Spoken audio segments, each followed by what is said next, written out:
In this video we have a piecewise function f of x, but there's three parts of graphing it. We have the line y equals 2x with the domain of x is less than -3.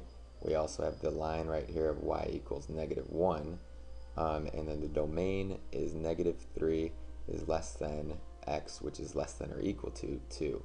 And then we got y equals -x plus 5, and x is less than or equal to 2.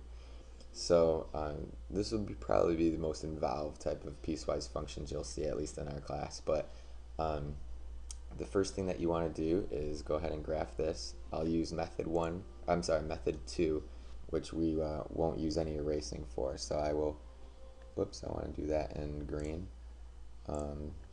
Start off by y equals 2, and then I want to plug in -3 here. So I'll use blue for this, -3.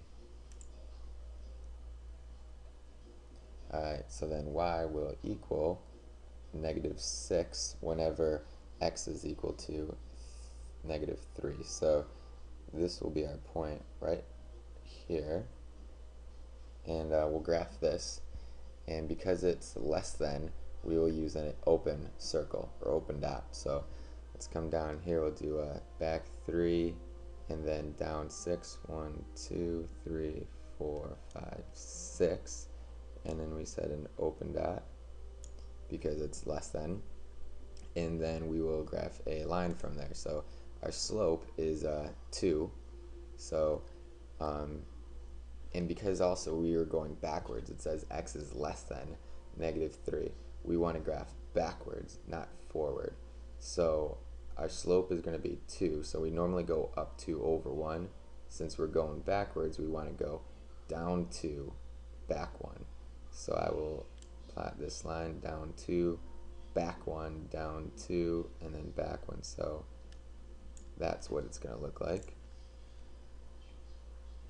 Okay, and now let's do our next line. So that's going to be this one right here. Let me make some room. We've got y equals 1. So that one's a little bit different. The slope, we won't look for y equals mx plus b because it's just y equals -1. We're going to end up graphing a horizontal line because, here, let's see. If you want to plot y equals, you want to find a spot on the graph where y equals -1. So let's just pick the y-intercept. So right here, y is equal to -1. And then also here is y equal to -1. Again, -1 for y, -1. So you know that it'll form a horizontal line right there. So let's make a long line at y equals 1. Okay, so there we go. And now we want to use the domain. So x is going to have to be between -3 and 2. That's the domain. So we're going to have to shrink down this line and have it start at x equals -3, which would be right about here, and then it's going to go until x equals 2. So right there. Now we want to figure out what's happening at our endpoints, and we look at the inequality symbols. So this is less than, so we're going to use a open dot. And then this one is less than or equal to 2, so we're going to use a closed dot.